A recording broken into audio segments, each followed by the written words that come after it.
Hello everybody and welcome to our webinar about North East Cambridge Area Action Plan. Thanks everybody for coming today. We are going to be talking about walking and cycling and connectivity and transport generally today. I'm just firstly going to just introduce all the fantastic team members that we've got here today from various parts of our service, and in fact not just our service today, who are going to be here to answer all of your questions, and then I'll do a little bit of housekeeping. But first, just to introduce everybody, maybe we can start with Terry. Good afternoon, everyone. My name is Terry D'Souza. I'm a Principal Planning Policy Officer at the Greater Cambridge Shared Planning Service. I've been one of the officers that's been involved in preparing the AAP and a number of the evidence-based documents that underpins it. Thanks, Terry. And Matt? Afternoon, everyone. I'm Matthew Patterson. I am one of the project leads on preparing the AAP for the Shared Planning Service. And Claire? Hello, everyone. I'm Claire Spencer, Senior Planning Policy Officer in the Greater Cambridge Shared Planning team. Also been part of preparing the Area Action Plan. Thanks, Claire. And John? Good afternoon, everyone. I'm Jonathan Brooks, a Principal Urban Designer in the Greater Cambridge Shared Planning Service, and I've been involved in helping to prepare the spatial framework and supporting policies. And Sarah?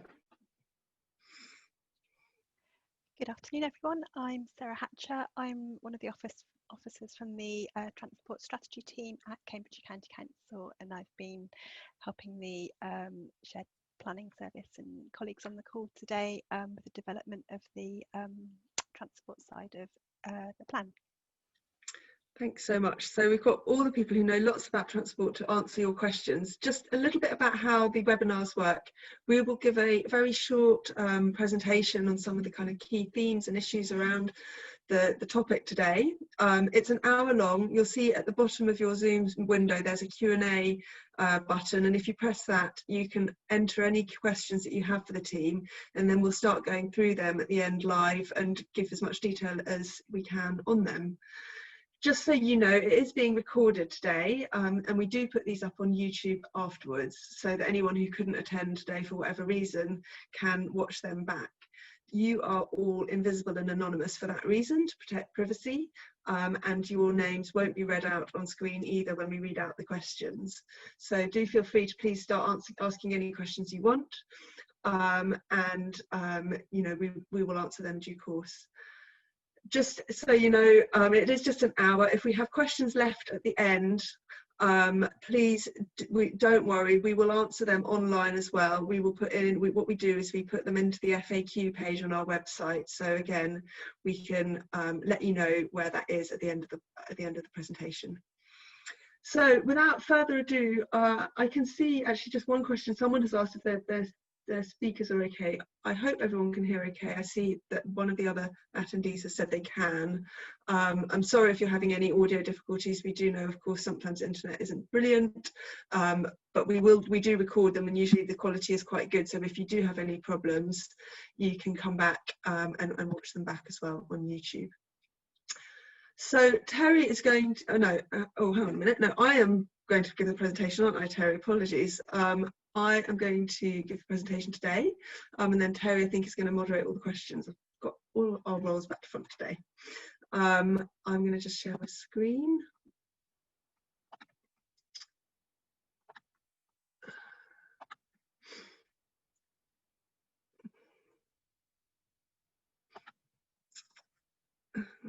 Sorry, just get my, right, there we are.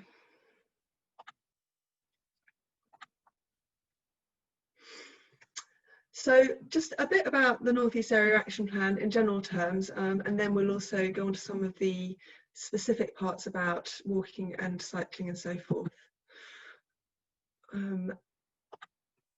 Just for those of you who aren't already quite familiar with the site, it is a really significant area of brownfield land in the northern part of the city. And one of the things which we will obviously be talking about more today is about its good transport accessibility and how that's going to improve. That's really one of the key reasons why we are developing an area action plan for this site, because it is such a fantastic opportunity to create genuinely sustainable development in a very accessible part of the city. It has a range of landowners, hence we do need this coordinated planning framework, which is what the area action plan will provide, because it is this strategically important site as well as a very locally important site, and it is very important that some of the communities around North East Cambridge, which are some of the more deprived ones in Greater Cambridge, are genuinely at the heart of this and do benefit from the jobs, the services and the housing that's going to be created. In case you're not familiar with what an area action plan is, it is basically similar in status to a local plan. So it sets out a spatial framework for development alongside the thematic policies that will guide new planning applications in the area and how we determine them in the future. It has a very, very extensive evidence base of studies that support it, because it does have a very large level of weight in the planning process, like a local plan would do. So it goes through this examination process with an independent inspector as well. So it does take a little bit of time to get through the system, and you can read a bit more about that if you're interested on our website in terms of the timescales that we're looking at. But once it is in place, it's a very powerful tool for us, and we would be expecting applicants who come forward in this area to show that they are meeting the policies and the requirements set out in the AAP. This is the vision that we are consulting on as part of the draft area action plan at the moment. And it is very much about what a forward-thinking new low-carbon city district really means in practice. So that is absolutely centrally about walkability and about sustainable transport. It is also about this mix of uses that is fully integrated with our surrounding neighbourhoods. And that is another way of making sure that it is not just socially sustainable, but it's also economically and into carbon terms environmentally sustainable as well, with people able to walk and cycle to everything they need on a daily basis. A few headline figures. Currently inside the AAP site boundary, there are 15,000 jobs on the science parks and the business parks and the industrial areas, but only 3 homes. So a key aim here is to rebalance that and provide more homes within that walking and cycling distance of jobs in the area. So the headline figures are that we hope to create around 8,000 new homes for about 18,000 people. And the target is for 40% of those new homes to be genuinely affordable. There will also be more jobs in the area as well. We're looking at intensifying employment in the site. But then it isn't just about jobs and homes, it is very much about what the green spaces and the site services are that come with them. There are over 10 hectares planned of large-scale public parks and squares, and that's not including the smaller neighbourhood spaces as well that we'll be creating, like playgrounds and street spaces as well. So just a bit about walking, cycling and reducing car use in the plan.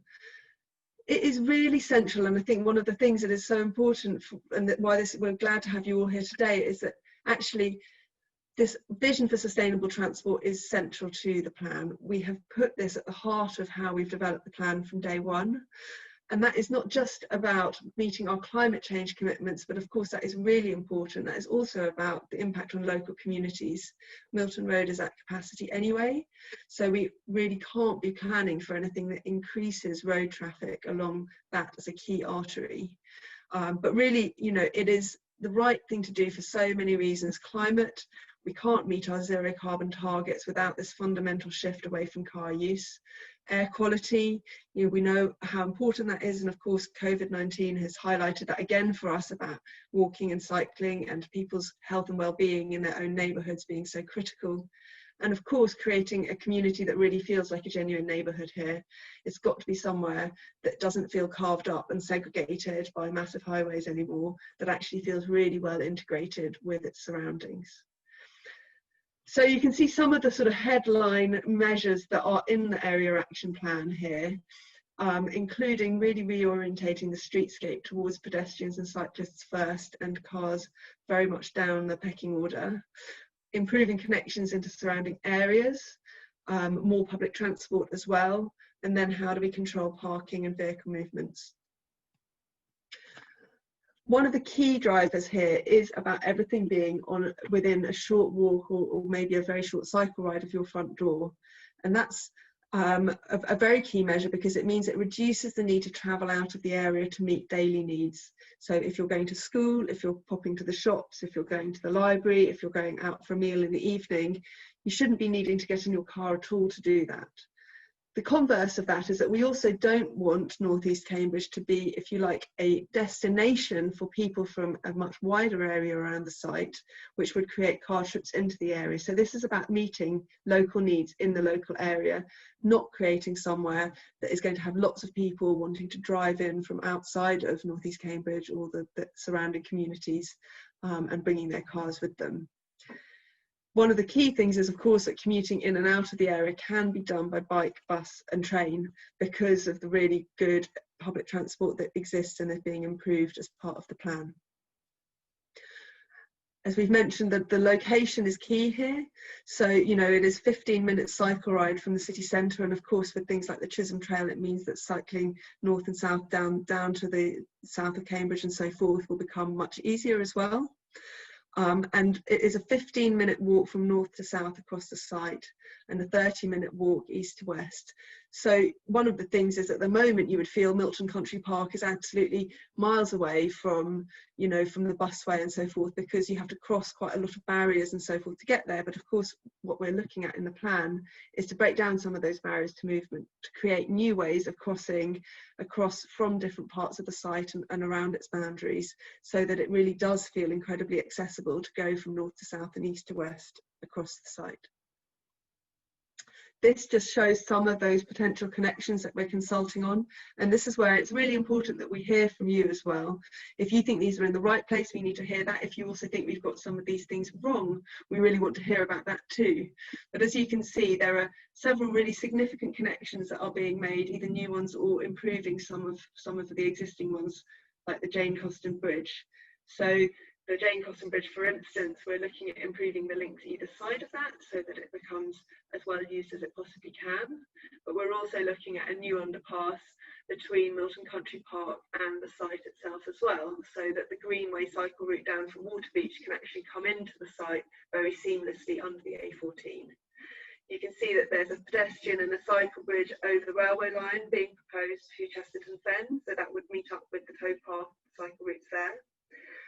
Better connections across Milton Road, and also a lot of better connections across the guided busway as well, to really break down those as barriers to movement. So it is about stitching North East Cambridge into its context, and meaning that if you live in King's Hedges or Chesterton or Arbury, it's really easy for you to move through the site, access services, access the jobs and so forth there without using a car. This just shows, again, a little bit more simplified, the primary sustainable travel routes that are being proposed. And again, these are consultation at the moment and draft, so we really want to hear what you all think about them. The yellow are the primary strategic routes for pedestrians and cyclists. So those are the routes that allow you to get across the site, through the site, and connect up with the other off-road and protected cycle routes around the area. Then we have the proposed bus route through the site as well. So that will meet up with Milton Road. And then what we're looking at are really integrated mobility hubs. So not just a bus stop where you can get on and off your bus, but also actually cycle hire and all of those other really important things that allow you to continue your journey from when you get off your bus or your guided bus. And we're looking at a new guided busway stop as well, just here. The street hierarchy is really important. So we're saying that whilst the thicker white lines on this map are what we're calling the primary streets, and they will allow motorised traffic, through traffic, if you like, to come through the area and service businesses and so forth. Or the thinner white lines, which we're calling the secondary streets, are basically no through routes. So we are really discouraging people to use them unless they absolutely need to take a delivery and so forth. You can also see that we're proposing a rather different approach to parking in this image here. So rather than parking at your doorstep, which I think a lot of people are obviously used to, we're looking at consolidating parking for residents in what we're calling car barns. So those are essentially more consolidated multi-storey car parks that will probably be wrapped with homes or offices or other development, and they will be a short walk away from your house, but it is about saying they are somewhere you can store your car if you need a car for the weekend, or if you want to hire a pool car or a zip car or something like that from a car club. You can have that in those car barns, but you're not encouraged to use them on a sort of daily basis. So just a little bit more about how these new style streets could look and feel. This is showing the primary streets. So these are the sort of through routes, if you like, where we're looking at a fully segregated cycle and pedestrian routes, which you can see running down to the side here, away from vehicle traffic, which would be buses and so forth. And you can see really the generosity of that street section and how it is about prioritising walking and cycling and ensuring that vehicles have to go slower, have to slow down and allow people to cross and so forth, as well as some of the greening that is obviously going to be really important to making this a wonderful place to live. You can see here again the idea about the mobility hub, which is that if you get off your bus, you could then hire a bike, you could then cycle your kind of last 5 minutes or 10 minutes or however, wherever you're going in the area. So again, you're not having to rely on a car or any other sort of form of motorised transport for those short kind of trips. This is showing those secondary streets. So this is a higher density version. And here we're really taking many cues from our colleagues over on the other side of the channel in Holland and Belgium, where they have mastered the art of making streets where you're not banning cars. This is absolutely not about banning cars from the area. You'll still be able to drive, like the delivery van here, you know, drop off things. If you are a blue badge holder, you'll be able to park outside your home. But it is about saying that those vehicle movements are subservient to the walking and the cycling, and they have to go really slowly.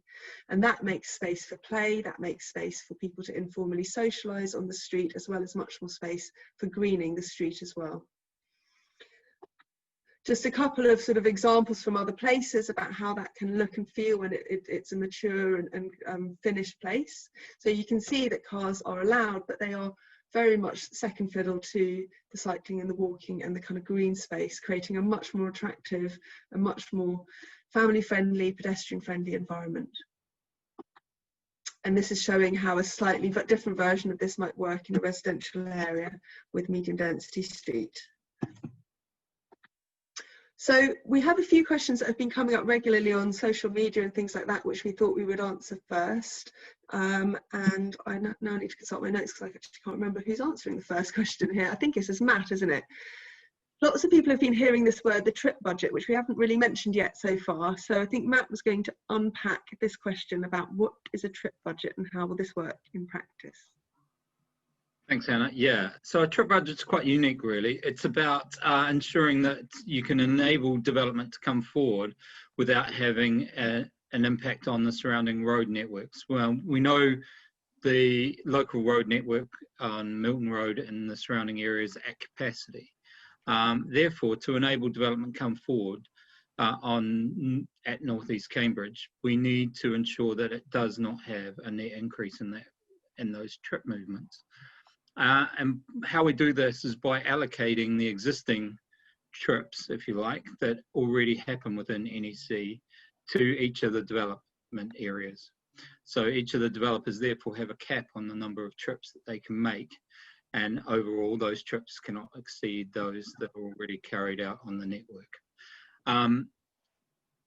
We have ways and means of doing that. Obviously, first and foremost is ensuring the place is designed such that it facilitates a trip budget approach. We can limit the number of car parking spaces on individual sites as well to ensure that that happens. But primarily it's about driving up the level of sustainable transport that's made. So it's a huge shift away from vehicle movement through to about a 70% share of all movements being made by sustainable modes across the area as a whole. So at the moment, the county did lots of modelling for us originally, and our consultants did, to determine exactly how many vehicle movements there are at the AM and PM peak on Milton Road. So we know exactly how many vehicles are coming into the area at those times, and that's what the peak capacity is, and that's what the trip budget's set upon, if you like, and then that's allocated out to each of the development areas.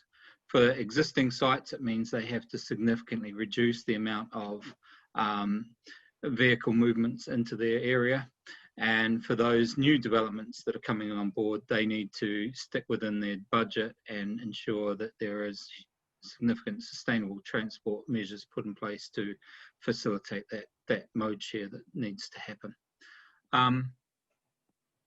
All of this means that we don't have to do huge amounts of new highways engineering works around Milton Road, around the A14 as well, to get more traffic and vehicles into the area, which just makes it unsustainable.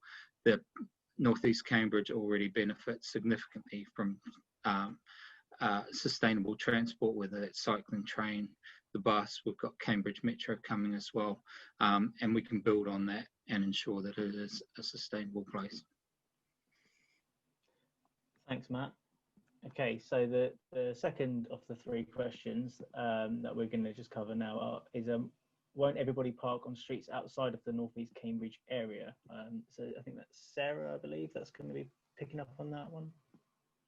Yep, thank you, Terry. That's a really good question. And it's important because clearly by restricting parking at Northeast Cambridge, we don't want to simply displace that problem into neighbouring areas. So we know that the availability of parking is a big driver in people's decision on whether to drive or not to predominantly work at the moment, obviously at Northeast Cambridge, even if there are alternatives. So we know that the Science Park and the other business parks in the areas have pretty much unconstrained prolific parking on their sites. So there's no real incentive for people not to drive to work if that's what they want to do. So that then feeds through clearly into the sort of issues with traffic and congestion on Milton Road and around the area. So just in answering the question there, I think the first point is that the development won't happen altogether overnight. The site is going to be developed out over a number of years. So we're not suddenly going to be faced with hundreds of vehicles that can't park on the site and are then looking to park in neighbouring areas. It will be done in a phased manner, and as the plan progresses, a parking strategy will be developed for the whole site, which is phased in such a way to make that parking more equitable across the site, but it will be phased in such a way that it matches when the new transport offer comes on board. So, you know, it would be unreasonable to take parking away if there aren't alternatives in place for people to use. I think that the second point to make is that obviously you've got an employment element and you've got a residential element of the new development. There isn't any residential development there at the moment, so people moving to the site are going to be moving there in the knowledge of the type of area it's going to be and the vision for it, and the type of place that we want to make it. So I think probably if you're a 4-car household, you might look at this site and think it's not for you, whereas if you're a household that perhaps doesn't need a car for so many of your journeys, then you might consider it. So I think there will be an element of moving into the site in the knowledge that there are other options, and I think that's the key to it. It's, as Hannah said earlier, it's not about no cars allowed, because clearly people do need their cars, and there will be blue badge provision, and there will be car bonds. So it's not a question of not having a car at all, but there are other options, and there will be car clubs as well. So it's not anti-car, it's just trying to make the other options the easier choice when you walk outside your front door. So it's not trying to put off people who need a car, but it is trying to make the other options kind of more equitable to the car, I suppose. In terms of the employment side of it, that will be more of a challenge, I suppose, because you do have people who are obviously already coming to the science park and the other business parks who are driving at the moment, and over time a good proportion of those people will need to change their habits. So that will be a more of a challenge in terms of changing that behaviour over time. And I do acknowledge, obviously, there is the concern that those kind of trips could spill over into neighbouring areas. But what we will be doing is we will be monitoring, doing parking monitoring in surrounding areas. So areas, for example, like Milton, like the areas to the south of the site. And as those developments come forward, if the monitoring shows that there's increasing parking on those streets, then we will have other steps that we can take and other interventions that we can take through the planning process to deal with that. I think that probably answers that for the time being. Thank you, Sarah. That's really helpful. I think you also picked up on some of the questions that people have already been leaving in the chat, which is great. But I'll come back to those. So, just the last question before we come on to the ones that have been asked, and there are quite a few actually. So, thank you everybody who's asked questions so far. Is what about the weekly shop? People will still need cars to do things like this.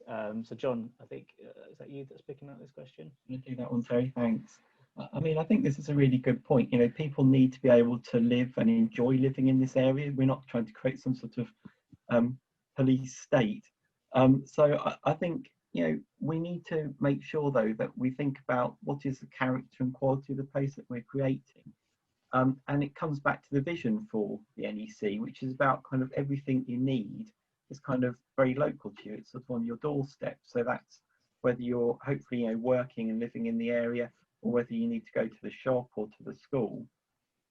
And I think, you know, the basis of this, of the framework and the sort of vision is around a kind of really good series of kind of connected streets, which are kind of great for walking and cycling, and really put those two modes right at the top. And that's then supported by a really good public transport offer. So the Cambridge North Station clearly kind of takes you out of that area and connects you kind of more widely in the region. The guided bus stop and the extent that, you know, the increased provision of the guided bus stops to serve the district centre, again, a really, really important component. So all of these kind of key moves are supported by the draft policies and by the spatial framework. I think the other side of it is about, you know, car ownership patterns are changing both nationally and it's sort of reflected in a Cambridge context.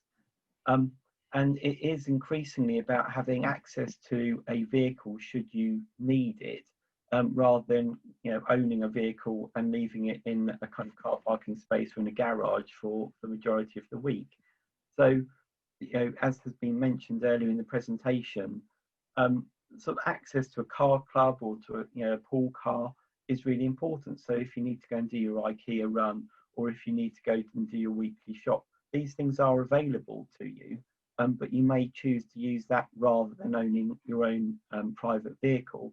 And the other key component is, and it's again reflected in the draft policies, it's about this sort of idea of a last mile delivery or a delivery hub.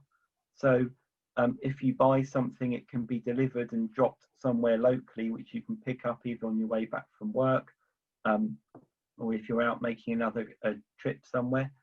That can really help to reduce the number of vehicle trips in and around the area, but also mean that you don't need a car to go and pick something up.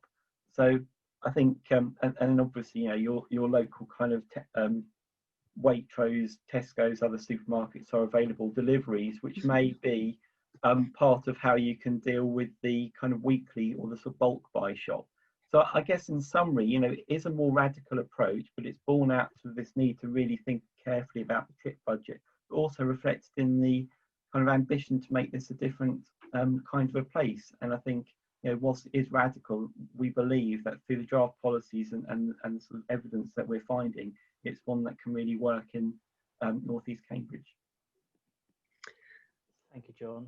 That's really helpful. I just wanted to start picking up now on some of the questions that are in the Q&A feed. So the first one was somebody who's got health implications and unable to kind of walk long distances. And essentially they're asking the question, how would I get to other towns and villages locally without my car, and would I be unwelcome in this development? I think hopefully John and Sarah's kind of answers have hopefully picked that up.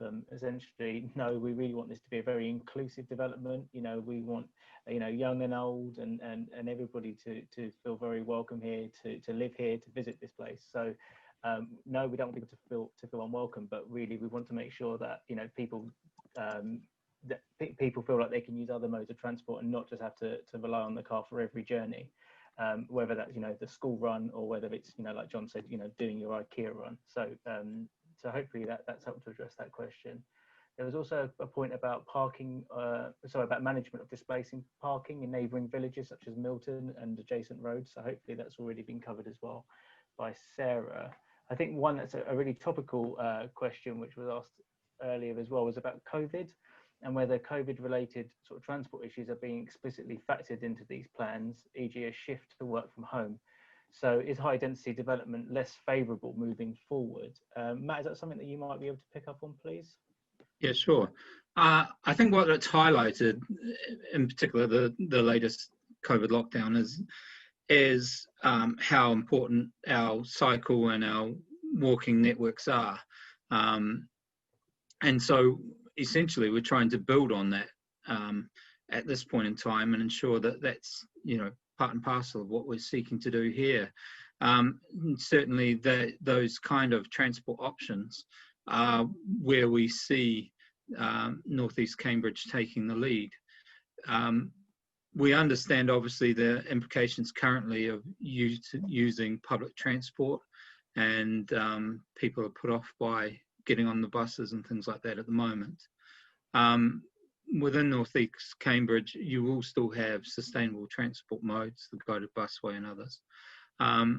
But it's more about those strategic cycle and walking connections too. We don't really know what the long-term implications will be of COVID, or whether there could be another pandemic that may follow in the future. So we've got a kind of watching brief at the moment to understand where we're going to go with this. Certainly around the development form, we're working with landowners and others to understand more what it means for new office buildings in the area. Do we need as much?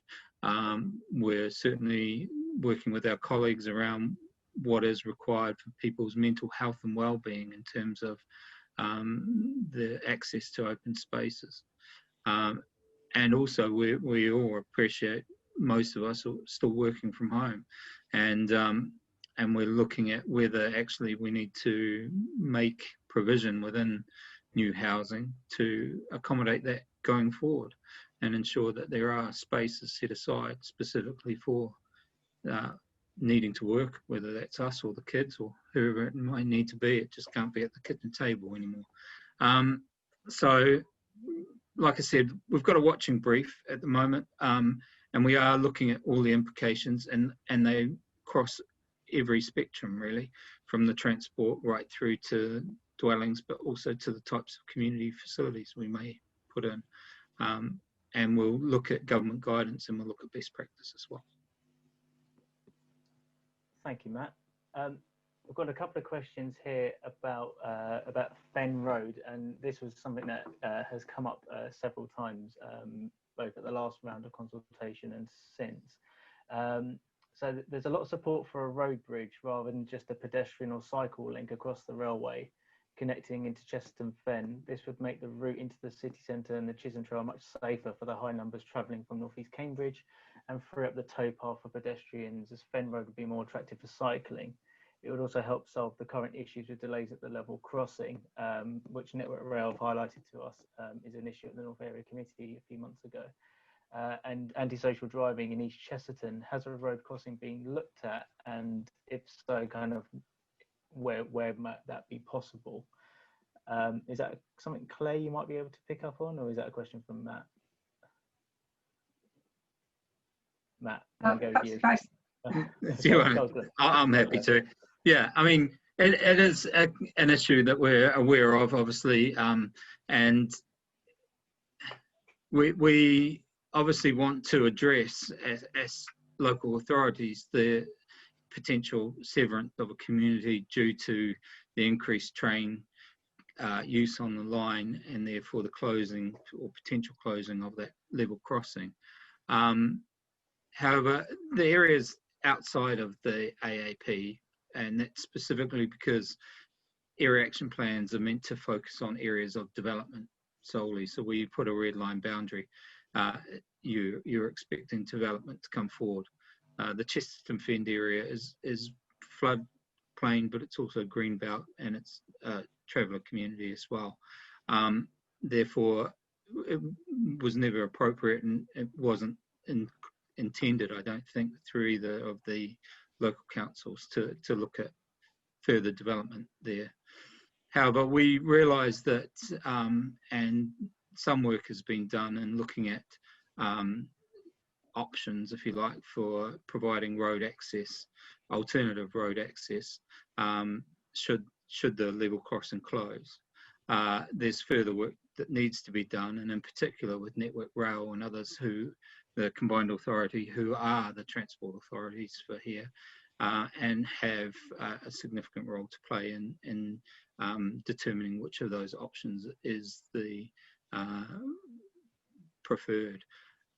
What we have, however, done is looked at whether one of those options could be coming through into northeast Cambridge. If that's one of the options that is taken forward, we are looking at setting aside a route to facilitate that. That would be just north of the aggregates depot at the moment, so north of the station, and would need to obviously come in and then connect through. It would add to our trip budget, obviously, but the cycling and pedestrian bridge proposal into that community is to help facilitate both people living at northeast Cambridge to access the river and the towpath and the fen, but also for those traveller communities and others to access the amenities and services that will be provided at northeast Cambridge. So, yeah. Thank you, Matt. I'm just looking through the questions. There was one I wanted to ask Claire about regarding mobility hubs. I've just lost it. That's so many through. Sorry. Yes, mobility hubs include cycles appropriate for those with mobility issues like e-bikes and tricycles. Yeah, thanks, Zoe. Yeah, so mobility hubs are designed to assist people with their whole journey. So whether you arrive or leave by public transport and then want to pick up another form of transport for the first and last mile of your journey. So at the hubs themselves, we anticipate there will be some cycle parking, so people will be able to leave a cycle of whatever form they need, whether that's a conventional cycle or a less conventional cycle like a tricycle, or some of the other cargo cycles, other styles of bikes that we get these days. We recognise that we need to provide appropriate space for all types of cycles. So it also so it's about interchanging with different modes, and of course we don't know what the future might bring in terms of whether that's autonomous vehicles or autonomous pods, for example, that might be able to act like a taxi for your onward journey. Perhaps if you're getting off at the station, you want to go to the science park, there may well be little shuttles that will take you to those that are unable to walk or cycle, for example.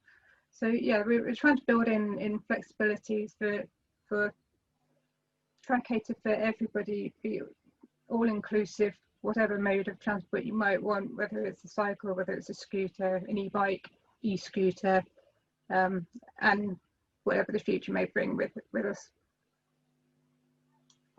Great, thank you very much, Claire. There's a question here about what is planned for Mere Way. Is that something that Sarah, you might be able to help with? And I know that there's some plans for Mere Way at the moment that are coming through as part of another scheme. Is that right? That's right, Terry. Yeah, there were some improvements to the Mere Way secured through the Water Beach development. Possibly not the place to go into a huge amount of detail here, but I'm sure that we could pick it up outside in the FAQs, or perhaps provide some further links. Yeah, I don't have too much detail to hand at the moment, but happy to follow that up. I think effectively, I think what the plan is saying is that all of the kind of planned and sort of under construction routes that are happening within the area, whether it's the Chisholm Trail or the Milton Road cycle improvements or the Mere Way works, that they would, North East Cambridge would effectively kind of be that place in the middle of a lot of those schemes. So where some of those schemes would come to an end, we think that it's really important that North East Cambridge actually facilitates connecting all of those routes up together, and we've tried to show that in the spatial framework and a lot of the kind of connectivity plans within the AAP. But I suppose what would be a really good opportunity as part of this consultation is if people think that actually we haven't got all of those connections right. So I don't know if the Mere Way scheme and the Milton Road improvements that are happening through the GCP, whether we could do something better to connect those two schemes. Actually, maybe that's something that people could sort of tell us as part of the consultation process, so we can look at that in a bit more detail to understand the journeys that are really important to local people, and how we can actually try and join those dots together, really. Hannah, did you want to ask the next question? Yeah, we were just going to pick up, we're seeing a number of questions here about people working on the science park and the modal share for commuting. So there's a question, how many people currently work in the science park, and what is the modal share for commuting? How much does that need to shift to meet the commendable objectives in this plan? And just along the same theme, there are a couple of other questions. So someone has said, people who can't get their staff to the science park easily with easy parking, they will just move location. Many people come from far and wide, often with quick client meetings, etc. Not everybody wants or can work from home and live life on Zoom. And I'm just trying to pick up the ones that are all sort of slightly related. I have a feeling there might have been one. No, I think those were the two that were about that. I think they are really interesting questions about how we work and what we want from our workplaces. And one of the things that we're aware of is that Cambridge and the science parks have an amazing reputation for attracting talent and retaining talent in the area. But what those talented people want is really changing. And if you look at the tech industries and you look at what life is like in Shoreditch or in San Francisco, those are the places that Cambridge is competing with for talent. So we need to make a place that feels as accessible and as wonderful to live in as those places. And they actually don't depend on people driving. They don't depend on people having to get in a car to come to work. And lots of the new generations of people who are coming into those jobs, we are hearing from those employers and we are hearing from those employees as well that they would like the lifestyle in Cambridge that they can enjoy in some of these other really important cities. So yes, I mean, there are, and I'm sure probably some colleagues can pick up on the modal shift stuff about this in a bit more detail, and perhaps we can provide, rather than read out lots of statistics right now, we can provide a written answer on some of that.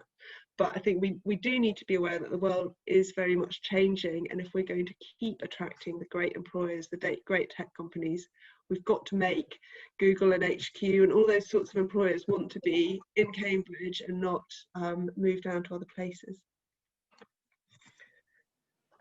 Thank you, Hannah. There was a question that I wanted to pick up on about bike theft, which I know is a big issue, not just in Cambridge, but also in North East Cambridge as well. So what consideration will be given to the security of park bikes, as the current levels of theft discouraging many people from cycling? North Cambridge has particularly high levels of theft.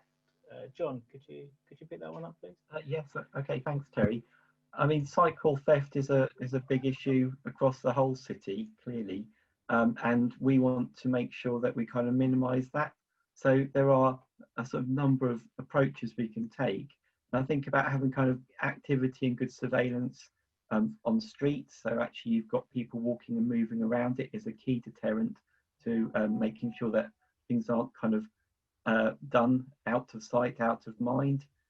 But I think, the policy as well in the draft AAP is very specific about the requirement for safe and secure cycle parking. That's well related to the either homes it serves or to the businesses. That's really, really important. And we've mentioned or talked very briefly earlier about kind of off-gauge cycles, those non-standard ones, which are increasingly part of that kind of Cambridge offer. Making sure that cycle storage accommodates these things, making sure that cycle stores have space where you can put a maintenance stand in, you can have a bicycle pump. All of these things come down to the sort of more technical requirements through the actual kind of design of buildings, but they're as important really as making sure that the streets are active and well surveilled. The other point is around the mobility hubs. These are areas of where you will be able to change from one mode to another. So you might park your bike and get on a bus to get out of the area. Again, really important that these things are covered by good CCTV, and they're in areas which are again supported by the activity and people around, which will help to deter kind of bike theft. Thank you, John. And then there's two questions here which I'm going to roll into one. Matt, this is going to be coming your way. So will properties be actively marketed as suitable for low car ownership? And will the spaces within the car barns be free or be paid for? In places where this has happened, e.g. Vauban in Freiburg, Germany, it successfully reduced car ownership levels to 164 vehicles per 1,000 people, compared with 600 vehicles per 1,000 people in the wider area. So will they be actively marketed as low car ownership or no car ownership, and will the car barns be free for people? Okay, so on the marketing, yes, we will be working hard with all of the developers around actively marketing the culture of the place that we want to see embedded through the AAP itself. The expectation is that this is a walkable, cyclable neighbourhood. People coming to live here will want to and should be fully engaged in that enterprise, really, and shouldn't come with an expectation that it's business as normal or as usual. And we want, certainly where we can promote low car development, that's what we're aiming for, in particular around office buildings and things like that. We certainly see you don't have to have the huge amounts of car parking associated with every office development to make them attractive to the marketplace, to make them attractive to tenants. In fact, the tenants want something completely different. They want all their local amenities and other things like that. And if you've got good sustainable transport, there's no reason to have those. In terms of the car barns themselves, like we said, a lot of it will be just car storage more than car parking for the barns. I envisage they'd be operated on a lease basis, and that lease basis would require payment, really, and it would all depend on the specific circumstances that each individual has in terms of how much you could afford to pay or are required to pay. And it's not so much about putting people off. Like we said, it's not so much putting people off owning a car, but there are better alternatives to everyone to owning a car, whether that's having a pool vehicle and or access to a car via other means.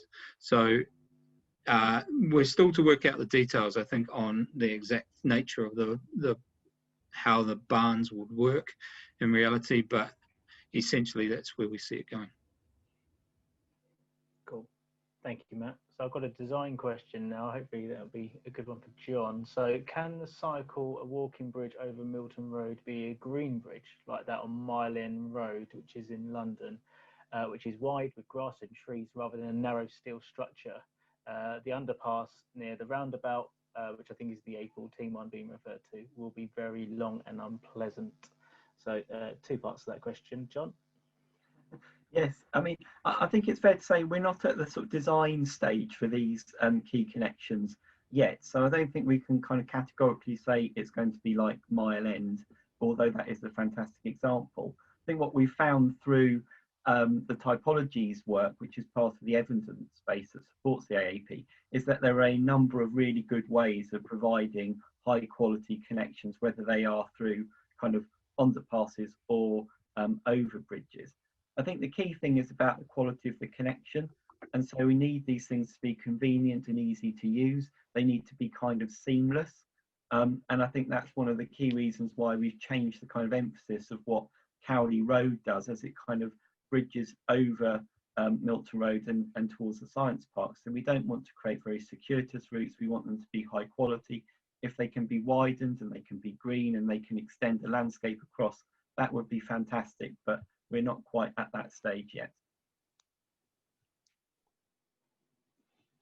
Thanks, John. I've noticed that we've got around 10 minutes left of the session. I just wanted to say that if you do have any questions, please do put them in the Q&A at the bottom, and any that we don't manage to answer within the time, we will put a written response online. So when the video of this recording goes online, there'll be a written response to all of the questions that we weren't able to get to. So if you've got any burning questions and we can't answer them, then don't worry, they will be answered. They'll just be done in words rather than visually and audio like now. Okay, Hannah, there's a question which I'm going to send your way. Hopefully you might be able to help. So at what point in the future does the council expect its carbon reduction plan to produce a notable effect on the global climate? I understand that at best, even the net zero carbon across the globe, this will not have any effect before 2100 at the earliest. How will the public be able to review this progress? So I think this is a really brilliant question about how small things add up to big changes in the world, because of course Cambridge and South Cambridgeshire councils on their own aren't going to stop climate change in their tracks. But we are working towards this kind of wider government target of net zero by 2050, and that will be monitored, and the government is starting to put in place. I mean, this is obviously a very new target for us all to be working to, but they are going to start putting in place ways for that to be monitored. I'm sure that we are going to keep arguing about the science here to some degrees, and how much impact that genuinely has. And I think there are some unknowns here, but we know that it's the right thing to do, and it's just so important that we embrace this challenge and we do the most that we possibly can. We have a lot of discussions in the team about what net zero really means, and we're constantly reviewing some of the science around that. And we actually have some really great studies going on exactly this to support not only the AAP but also the local plan. So I'll probably try and dig out a link for you, but there are there is a wider net zero and low carbon strategy and study being done, which will actually start to quantify some of this stuff. It's not all kind of ready yet for publication, but I'll dig out a link and put it in with the FAQs that we put online, as Terry mentioned, so that the person who asked that question, you can definitely have a look at that evidence base and see what you think about the way we're measuring it, and see whether you think maybe we could do better on that as well. Thanks, Anna. It turns out I can't say the number 2,100. It's so far into the future I can't even say it. Okay, I've got another question here. I don't know if it's a question or whether it's a suggestion actually to go in as someone's consultation response. Has the council ever considered building a monorail system that could literally go over the top of existing roads? It seems the whole development is about slowing people down, making things local, which could be great for some, as you say, but transportation should still be fast and efficient. The concentration on bikes and walking seems disappointingly. I realise it's very Cambridge, but I'm surprised the future is looking so slow. Even the park and rides are tediously slow. I think that's a fair comment. I think, yeah, like I said, you know, that we have looked at a range of sort of different approaches for North East Cambridge, and if you look at the transport evidence that kind of sits behind the draft plan at the moment, it sort of talks about how you could improve connectivity not only to the wider area and the kind of, you know, the city centre and Addenbrooks and places like that, but also about how you can improve internalisation. So that's about how people move around and stay within the site as well. So how do you get across from the east side of Milton Road to the west side of Milton Road and things like that. So I think that's a good point, but I think a monorail is something that we haven't really looked at in too much detail at the moment. I think one of the things that does feed into that is also the CAM, which is being looked at the moment by the Combined Authority. So obviously it's not a monorail in itself, but what they are proposing at the moment would be a tunnel or portal at Cambridge North Station that would then feed across the site along the existing guided busway, most likely, and then go north one towards Waterbeach and also towards St Ives, as it does at the moment on the guided busway. So yes, there are a few ideas in that are possible at North East Cambridge, but if you've got any other suggestions, then please do respond to the consultation. I should just say that all the questions and that we've had on here were great, and all of the other sessions, but we do really need your comments in writing through the proper consultation channel. And just like that, Joe's going to share the screen. That's a really good plug. So if you've got any suggestions, any ideas, if you support elements of the plan, your objective elements of the plan, or you're neutral and you just want to make comments, then please do submit your comments to us before the 5 p.m. deadline on the 5th of October. We also have another Q&A session, which will be the last one, the 8th one and final one coming up, and that's just a general one, so it's not going to be themed like this one is. And there's more information on that slide there. But we've got about 5 more minutes left, so I'm going to try and get through some more questions. So where are we? So let's have a look. How do people manage bike theft in the Netherlands? Is bike theft a problem there? And if not, how do they manage that? John or Matt? I'm happy to. I mean, I've spent time in the Netherlands, and it's prolific. Unfortunately, it's prolific everywhere. It's just that everyone goes for the cheaper sort of bikes because of the understanding that it's still the easiest way to get around, but obviously they're less desirable to be stolen. But it's just the nature of it. It's really unfortunate, and there are lots of things you can do, in particular about the types of locks and things you put on, but most of it comes down to surveillance at the end of the day and people being more vigilant, really. Yeah. Thank you. And then there's a question here, and this is actually from a recent article saying that the development at North East Cambridge will be amongst the most dense in terms of population in Europe, higher than London. Is this true? And it does suggest that there's too much housing being planned here. I think Hannah wanted to pick up on some of that, and I don't know if John wanted to as well, but Hannah, I'll start with you. Yeah. Yeah, I mean, I think that this, did see this comment come in an article recently, and I think, if I'm really honest, there's a little bit of a misunderstanding here between some of the figures.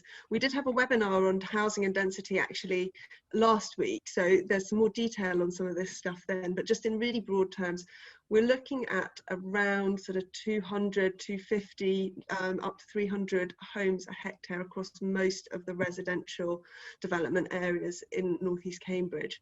What that means, because I know that people say, well, what on earth does that mean? Well, it's quite difficult to understand, but I think a good comparison would actually be somewhere like Notting Hill in London, if people have watched the movie or been there themselves. Those sorts of mansion block, kind of taller, mid-19th century buildings are about 250 homes a hectare, and they have a really great amenity space. They have wonderful shared gardens in the back, and in a way, whilst obviously we're not building 19th century style blocks here, we are looking at many similar themes. So in terms of the density, if that helps you visualize it, that's what we're looking at. London is quite low density, so if you took the entirety of London inside the M25 and you averaged it out, you would get quite a low density, and we are going to be looking at a higher density than that. But what we really are looking at is something much more comparable to some of those more central areas, Islington, Notting Hill, some parts of Southwark and places like that. And it is definitely not going to be one of the most dense in terms of population in the whole of Europe. If you look at, central Paris and places like that, much, much denser in terms of population. Thank you, Hannah. I know we've reached past, but I'm going to do one more question. So it says here, you mentioned weekly Waitrose deliveries here. Have deliveries coming into the site been included in the trip budget calculations, or are all deliveries expected to go through the logistics hub? Sarah, is that something you might be able to help with?